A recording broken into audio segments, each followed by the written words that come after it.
comerciantes, viajeros, distinguidos naturalistas y científicos. A partir del siglo XVI comienza la afluencia de visitantes extranjeros a Fuerteventura. Atraídos por sus paisajes extraordinarios o por una fauna y una flora única, muchos pusieron rumbo a este enclave de mar y fuego que flota en medio de 3 continentes.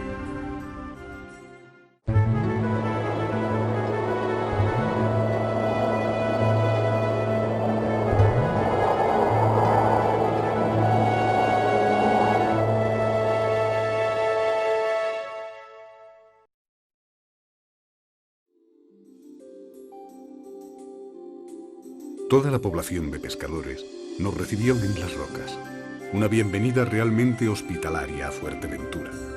Las buenas mujeres de los pescadores nos animaron a entrar en sus casas y tomar café. Nos habrían dado lo mejor que tenían, que no era mucho. La viajera británica Olivia Stone y su esposo John Harris Stone recorrieron Fuerteventura en un viaje de 9 días que comenzó aquí, en Corralejo, en el extremo norte de la isla, el 30 de enero de 1884. Más de 100 años después de aquella visita, el paisaje majorero ha cambiado mucho, pero no así la hospitalidad y la sencillez que tanto sorprendieron a los Stone.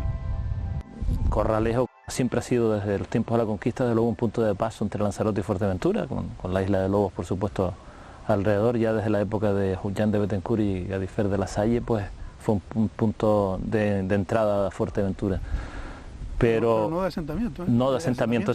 En los pueblos marcaba la pauta muchas veces las necesidades religiosas, la creación de una parroquia o de una iglesia, en este caso una ermita, y la de Corralejo es bastante tardía. Del siglo XX. Del siglo XX, 1923, 25. Segunda década, Y la cofradía de pescadores también se fundó en el año 28, creo recordar, 1928. Todo eso nos indica un poblamiento, ya una zona de pescadores, pero con tardío. La cercanía a la vecina isla de Lanzarote y las erupciones volcánicas que afectaron a esta durante el siglo XVIII fueron decisivas en el desarrollo de esta parte de Fuerteventura. Se confabularon una serie de casualidades que puso el azar en común, que son la presencia del coronel y el régimen de milicias, pues estableció una cierta tranquilidad para que estos pescadores que venían de Lanzarote se pudieran asentar en Corralejo, empezaron a colonizar Corralejo, pero junto a Corralejo estaba Lablito, Puerto Laja, Puerto Cabra, llegaban hasta La Torre, en toda esta zona, todos estos pescadores, y en casi todos ellos siempre en los orígenes por lo menos había apellidos pues muy similares. El núcleo de Corralejo, saltando unos cuantos siglos hacia adelante, pues a partir de los años 70 empieza a experimentar el empuje turístico, ya deja de convertirse en ese pueblo marinero, pescador, para convertirse en otra cosa.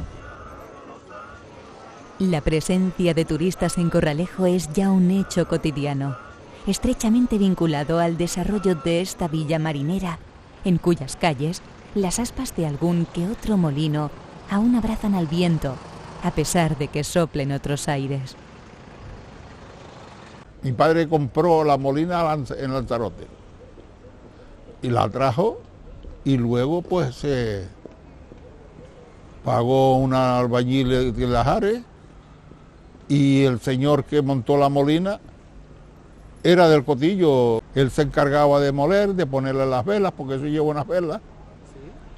¿Sí? Y yo mismo quitaba las velas y las ponía también. Y cuando la vela se rompía, pues había que remendarla. Y eso lleva por los lados lleva una cuerda que se llama relingasla. Y entonces cuando se rompió una vela había que hacer la nueva, la hacíamos nosotros. Para las velas se utilizó muselina, el mismo material que por entonces se utilizaba en los sacos de azúcar. Moler molían con la noche, el viento entraba muy poco y había que moler hasta con la noche. Y yo subía y mi madre subíamos para darle compañía a mi padre para que moliera con la noche. Pero cantidad de señores que venían en camellos, en burros, con el grano para moler. Y ya digo, molía con la noche para poder dar abasto a todo el grano que le traía. Venían de Lajares, de Villaverde, del Cotillo, porque en el Cotillo había molina también, pero no daban abasto. Había un teléfono nada más aquí. Y el que podía bien, o si no tenía que darse el viaje, si lo encontraba molido, bien, si no tenía que venir otro día. La Molina llegó a Corralejo en 1940 y Juan Morera y su hijo Hilario elaboraron gofio en ella hasta 1956 aproximadamente. Mi padre, antes de tener la Molina, traía el gofio de Lanzarote. Aquí cogíamos el pescado, lo secábamos y íbamos a venderlo a Lanzarote. Cuando empezaron a aparecer las panaderías y el gofio dejó de ser parte esencial en la dieta de los majoreros, los Morera regresaron al oficio de pescadores. La comida que había antes era un potajito cuando lo había, y lo demás gofio y pescado. Prácticamente toda Fuerteventura podría recorrerse siguiendo los ecos de sus historias populares o las crónicas de aquellos otros viajeros que con curiosidad y admiración recorrieron el paisaje, a veces hostil, de una isla tallada en piedra, arena y sal. Hace 200 años, recorrer la isla de Fuerteventura, ya fuera con fines turísticos o científicos, era ante todo una aventura. El viajero de entonces tenía que adaptarse no solo a su particular clima, sino a la complejidad de moverse por su geografía. Camellos y burros son las únicas bestias de carga en Fuerteventura. Los primeros transportan carga exclusivamente, mientras que los habitantes montan sobre los segundos cuando lo consideran necesario, como por ejemplo a la hora de hacer un viaje a alguna parte distinta de la isla. También se usan los camellos con la función de arar donde quiera que es posible ladrar. A pesar de ese duro caparazón que recubre la práctica totalidad de la isla, los majoreros han sabido extraer de la tierra lo mejor que ésta podía darles, algo que sin duda ha sorprendido a los viajeros de muchas generaciones.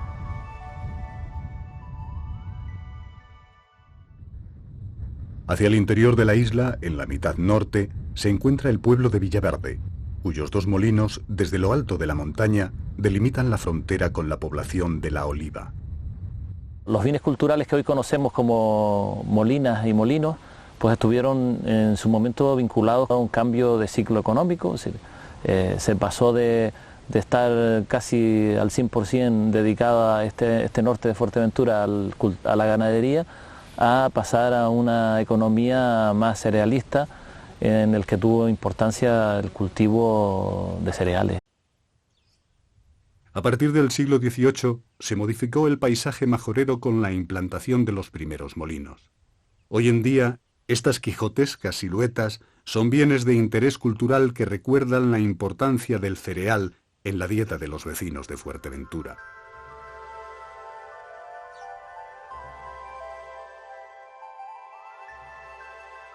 La molienda del cereal guarda una estrecha relación con el uso de los camellos como animales de carga, en los que se podría trasladar el gofio desde los molinos hasta las pequeñas poblaciones. Pequeñas poblaciones como Villaverde servían entonces para hacer un alto en el camino. En ese tránsito, entre dos puntos, ermitas como la de San Vicente Ferrer eran un referente en el camino.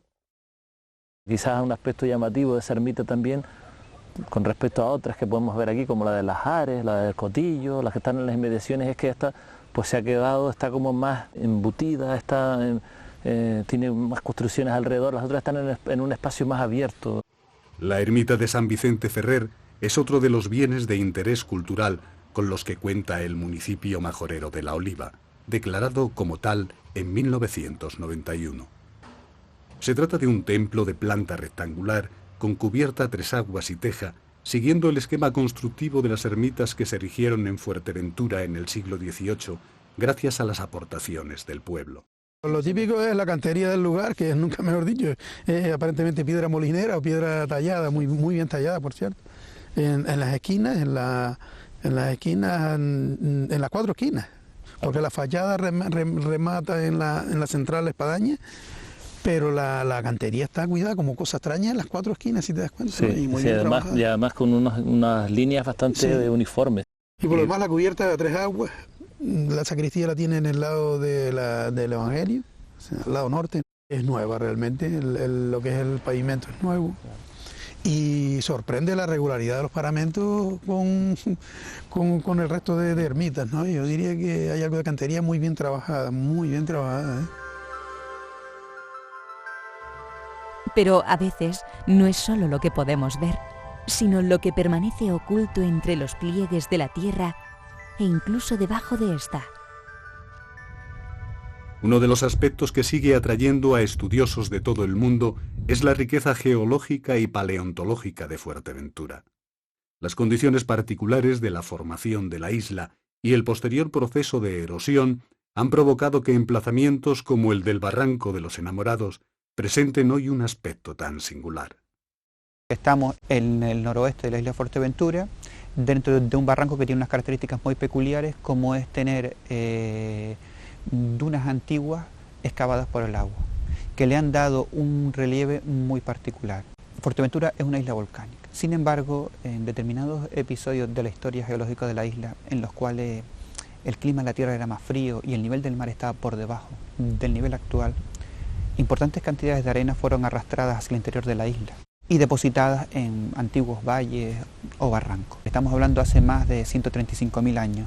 La arena entraba por lo que es la costa que se dibujaría entre el Cotillo, Las Ares y el Juriame, en esa línea de costa aproximadamente.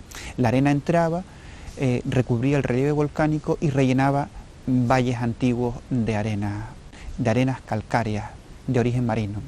Posteriormente, estas arenas, estos depósitos arenosos, fueron erosionados por el agua, dando un relieve muy peculiar de cárcavas, barrancos y formas variadas que presenta el Barranco de los Enamorados. Estas dunas excavadas son el producto de la erosión del agua, y en ningún otro lugar del archipiélago se observan ejemplos con estas características, por lo que el barranco es apodado por los expertos como la Petra de Canarias. Petra en Jordania, como zona desértica, está excavada sobre arenisca, dando lugar a unos monumentos de incalculable valor. Pero allí el agua también ha excavado barrancos en la arenisca, los cuales después han sido excavados por la especie humana, ¿no?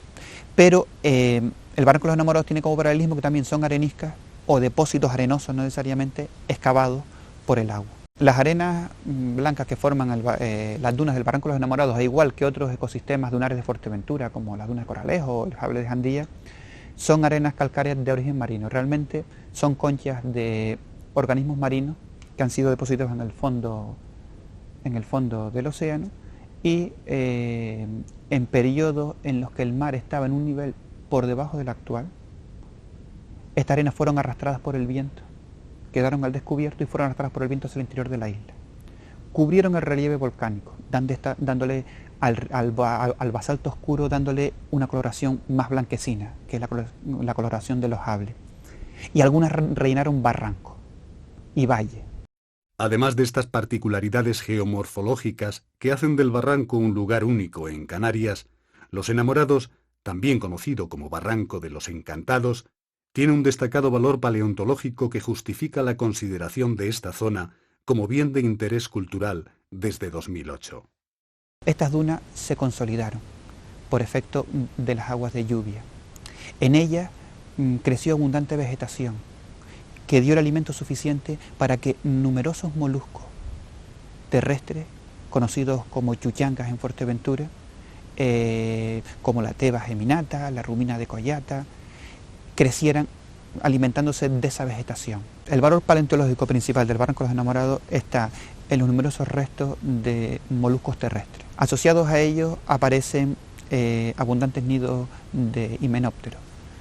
Los himenópteros son unos artrópodos del grupo de las avispas, que es lo que marca, digamos, unos depósitos tan peculiares en capas donde aparecen abundantes caracoles terrestres, conchas de caracoles terrestres y abundantes nidos redondeados que corresponden a los nidos de avispa.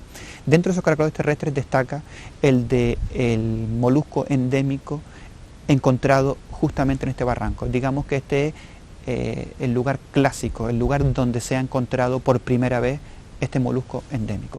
El origen de Los Enamorados tuvo que ser anterior a las erupciones de los volcanes de Bayullo y Mascona, que limitaron la entrada de arena a este valle. En otros casos, como el de la Cueva del Llano, fue precisamente la erupción de un volcán la que intervino en el diseño del paisaje. Este tubo volcánico se formó por las coladas, por las lavas que discurrieron por la superficie del volcán Montañas Canfragas, situado en las inmediaciones de Villaverde.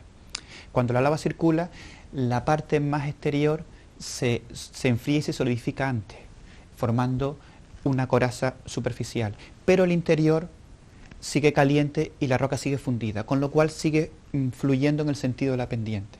Eso genera que se vaya vaciando y vaya generando esta especie de tubo. A medida que va bajando la lava, va dejando unas marcas laterales y al final se vacía completamente y forma lo que es el tubo volcánico. Además de su relevancia desde el punto de vista geológico, la Cueva del Llano tiene un importante valor biológico. Sus excepcionales condiciones de humedad han permitido la supervivencia de una especie de arácnido endémico de la isla de Fuerteventura, uno de los 7 artrópodos que en Canarias se encuentran en peligro de extinción, el Majorerus randoi. El Majorerus randoi fue descubierto a principios de los años 90 por Juan Carlos Rando, que en uno de sus muestreos encontró este opilión de extraña forma que no era parecido a ninguno de los que se conocía hasta el momento. Meses después se confirmó que era una especie nueva para la ciencia, que en Canarias no había ninguno parecido a él y el nombre que se le dio fue, al encontrarse en Fuerteventura, se le puso el nombre de Majorerus y randoi porque fue Juan Carlos Rando su descubridor. Tiene unas condiciones de humedad excepcionales, motivada por la situación de la cueva en un llano que recoge agua de las laderas circundantes y actúa como sumidero que entra en la cueva, circula por el interior y se acumula en el fondo.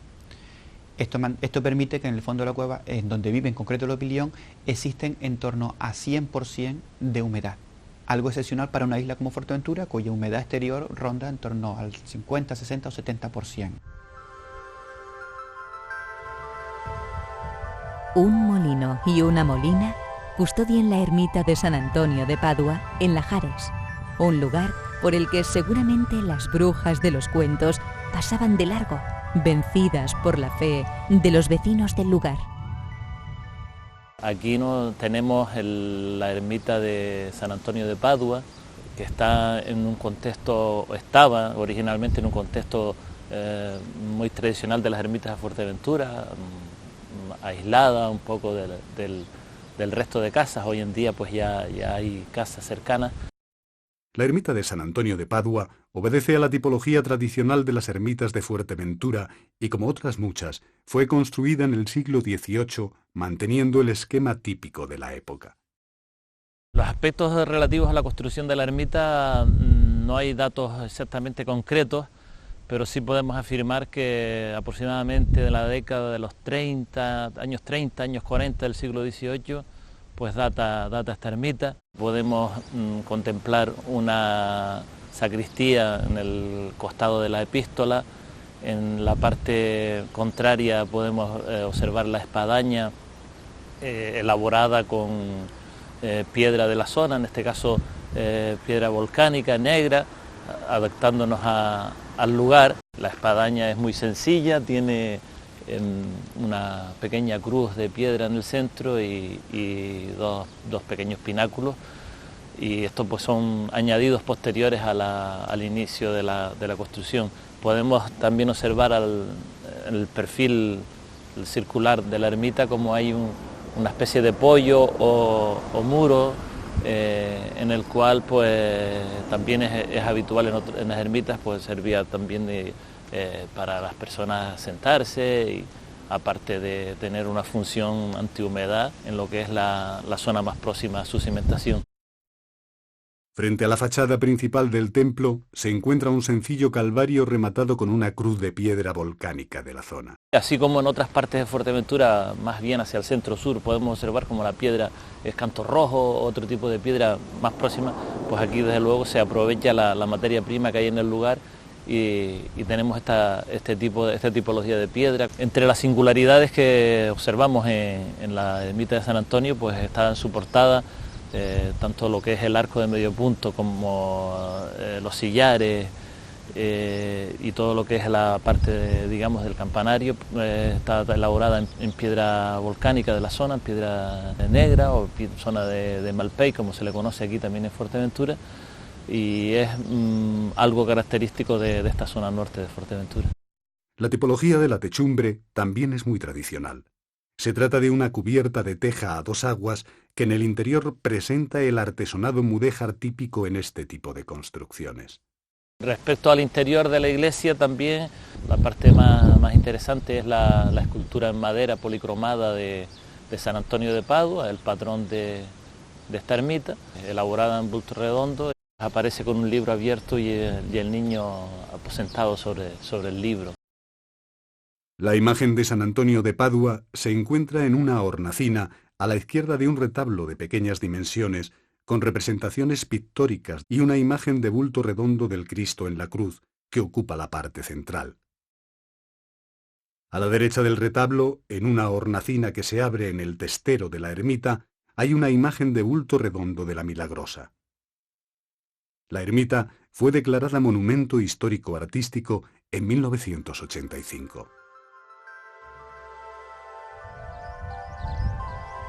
El molino de El Roque marca el límite de estos parajes solitarios y anuncia la llegada de otros vientos. Hacia el norte, Fuerteventura recobra su aliento marinero. La tradicional ocupación del interior de la isla se desplaza progresivamente a las zonas costeras, donde la actividad comercial es más próspera y el fenómeno turístico será determinante en la transformación social. Fuerteventura echa raíces al mar, manteniendo el arraigo de sus tradiciones centenarias. Cada año, los vecinos de El Cotillo se vuelcan en unas fiestas que, además de devoción, despierta atracción en la isla, la de Nuestra Señora del Buen Viaje. La ermita tiene la vocación a Nuestra Señora del Buen Viaje. Ya de aquí nos denota desde luego el matiz eminentemente marinero que tiene. No podemos olvidarnos de que estamos en un entorno, un pueblo que siempre ha vivido de cara al mar.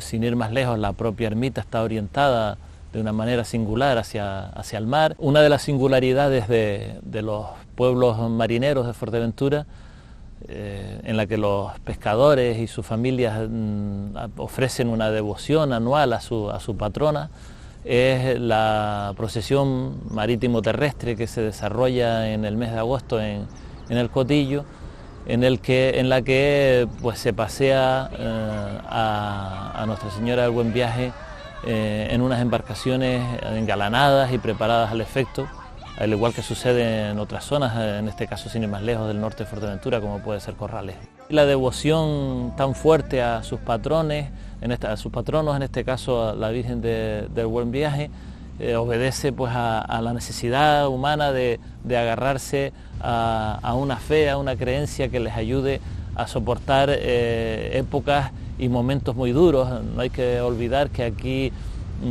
han sucedido a lo largo de la historia naufragios y tragedias humanas bastante importantes, que en casi todas las familias del Cotillo hay pues alguna pequeña tragedia humana en referente a algún naufragio y por lo tanto esa necesidad de tener algo en lo que apoyarse hacía que la devoción a Nuestra Señora del Buen Viaje pues fuese aún mayor.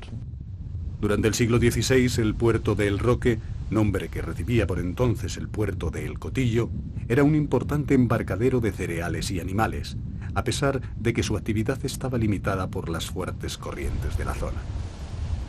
Era el puerto principal por el cual el coronel de milicias ubicado en La Oliva pues desarrollaba su actividad económica, en este caso las exportaciones de barrilla en su momento, de cereales, porque era un gran latifundista y un gran propietario, y también, como no, para el comercio exterior que entraba a la isla de Fuerteventura, en este caso para suministro interno. La historia de la ermita de Nuestra Señora del Buen Viaje, tan estrechamente vinculada a la tradición marinera de El Cotillo, está ligada al linaje de los coroneles. Estamos ante uno de los inmuebles eclesiásticos más antiguos, en este caso la fundación data de 1680 por parte del sargento mayor Trujillo Ruiz. Este señor era antecedente de los coroneles y además antepasado suyo también porque pertenecen al mismo linaje. El templo se construyó alejado de las casas que conformaban esta pequeña localidad y, como suele ocurrir con la mayoría de las ermitas de Fuerteventura, se utilizaron los materiales de la zona. Por su relevancia histórica y artística, desde 1985 forma parte de los bienes de interés cultural de Fuerteventura. En la fachada principal destaca el arco de medio punto con piedra volcánica, piedra negra, y la espadaña que está también en la parte del Evangelio, elaborada posteriormente, es una reforma posterior, se ve que es otro tipo de piedra, al igual que la inscripción que aparece con una fecha que es de la misma época, que posteriormente a su construcción, estamos hablando ya del siglo XIX. Respecto a su estructura, su techumbre, es destacable así a aspecto exterior, la falsa bóveda que podemos contemplar desde aquí, no es una bóveda, y que sobre todo llama la atención el que no esté elaborada con teja como la mayoría de las construcciones de las ermitas de Fuerteventura. Frente a la fachada principal se encuentra un calvario en forma escalonada, rematado por una sencilla cruz de madera. Es la misma sencillez que se refleja en el interior del templo, donde un retablo de 3 calles, dividido por pilastras, acapara todo el protagonismo. En sus hornacinas se encuentran las esculturas de bulto redondo del Cristo en la cruz, Nuestra Señora del Carmen, Jesús Salvador del mundo y Nuestra Señora del Buen Viaje. El interior de la ermita es bastante austero, también algo muy habitual en estas zonas de tradición y raigambre marinera, y destaca sobre todo la imagen de la patrona, Nuestra Señora del Buen Viaje, una escultura elaborada en madera, policromada, y que porta un pequeño bastón.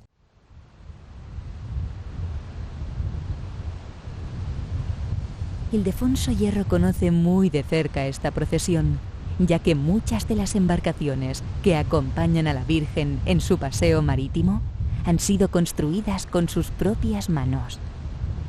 La tradición de la Virgen del Buen Viaje es sacarla todos los años por el día del tercer domingo de agosto.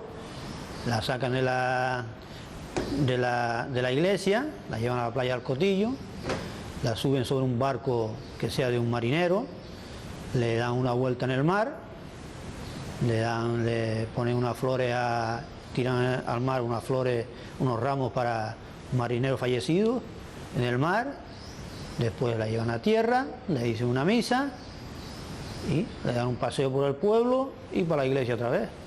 Al igual que estas fiestas, muchos de los oficios tradicionales de Fuerteventura han ido pasando de generación en generación. Yo soy la 4ª generación, primero vino mi bisabuelo, que fue torrero del Faro de Jandía, ahí empezó, después fue mi abuelo, y después mi padre y yo, y de familia en familia, sí, de familia en familia. No había ninguna herramienta, todo de madera y todo de mano, todas las máquinas, no había ninguna máquina. Y así empezamos, y después se compró un taladro que mi padre no quería tampoco, porque a mi padre le ofrecían ponerle las máquinas, pero él dice que no quería máquinas. Primero era la madera, que la teníamos que traer de Gran Canaria, eucalipto y eso, que se pasaba mucho trabajo, porque había que hacerlo todo a mano, cerrar a mano, todo, y ahora cuando ya había yo que ya la madera no tiene salida, porque nadie quiere ahora un barco de madera, pues me hice un par de moldes de fibra y tiene un poco más de salida y reparaciones, pero la madera ya no la quiere nadie. El último barco que hice de madera fue casi el mejor que hice, uno que se llama el Faicán, que fue para el Morrojable también. Cuando tú terminas un barco que los has hecho al ojo y ves que te queda más o menos bien, pues claro, eso es lo que satisface. También otros oficios, como el de calero, han caído en desuso. Sin embargo, la cal obtenida en estos hornos fue hasta no hace demasiado tiempo uno de los principales elementos constructivos de Canarias después de la conquista. En parte, gracias a estos hornos y en parte por el desarrollo del comercio de cochinilla, ganado y cereales, el puerto natural de El Cotillo fue adquiriendo relevancia en la isla y surgió la necesidad de proteger esta zona de los ataques piráticos. Las fortificaciones de Fuerteventura se remontan a los inicios de la conquista castellana. hay datos de fortificaciones que en su momento desaparecieron y que ya no constan, como Rico Roque, Baltarajal, etc. Posteriormente, a mediados del siglo XVIII, se construyen las dos fortificaciones emblemáticas de Fuerteventura que hoy conocemos, que son esta que tenemos detrás, la Torre del Tostón, y la del Castillo de Caleta de Fuste. Hay que entender que en medio de un archipiélago fraccionado con bastantes islas y mucha costa, pues era imprescindible tener las fortificaciones para protección ante ataques marítimos. En los primeros momentos de la conquista, en las islas de señorío era competencia de los señores asegurar la defensa militar de la isla, y eran quienes estaban responsabilizados de construir este tipo de edificaciones, aunque esas funciones no las ejercieron en su totalidad.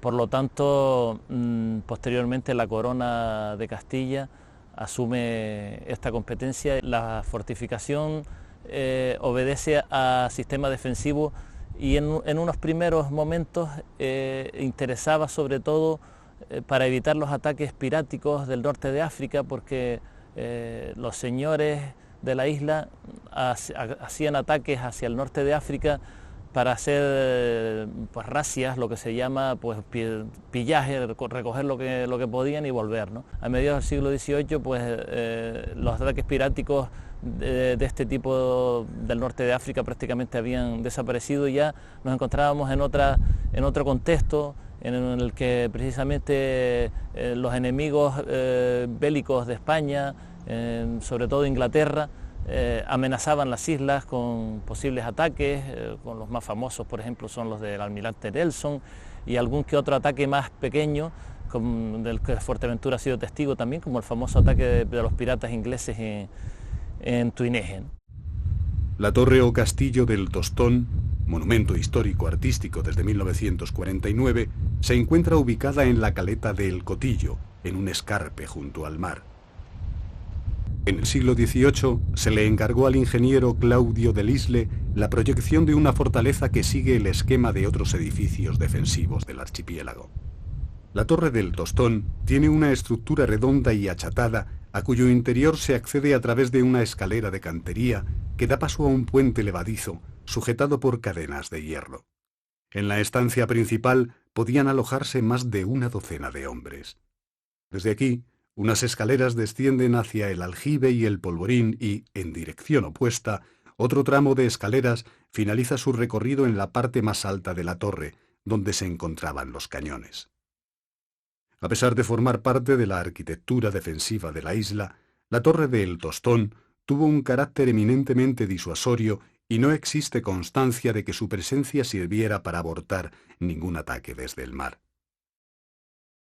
Es evidente que la torre del Tostón en su momento tuvo una cierta importancia a nivel local en lo que es pues la vida cotidiana, porque estamos refiriéndonos a un pequeño pago costero, era una población limitada y este contingente de soldados pues generaba una cierta dinámica dentro del pueblo, porque bueno, aunque era un número reducido, pues estaban inmersos en lo que era la vida cotidiana del pueblo. Aquí, junto a este mar que para muchos fue el comienzo de una nueva historia, finaliza mi viaje por la isla de Fuerteventura, una isla de leyendas, tradiciones y culturas que se extienden hacia el infinito, como el océano que las rodea. La mar, allá en Fuerteventura, en mi entrañada Fuerteventura, pedazo de mi alma eterna ya, bañaba todos los días mi vista en la visión eterna de la mar eterna, de la mar que vio nacer y verá morir la historia, de la mar que guarda la misma sonrisa con que acogió el alba del linaje humano, la misma sonrisa con que contemplará su ocaso.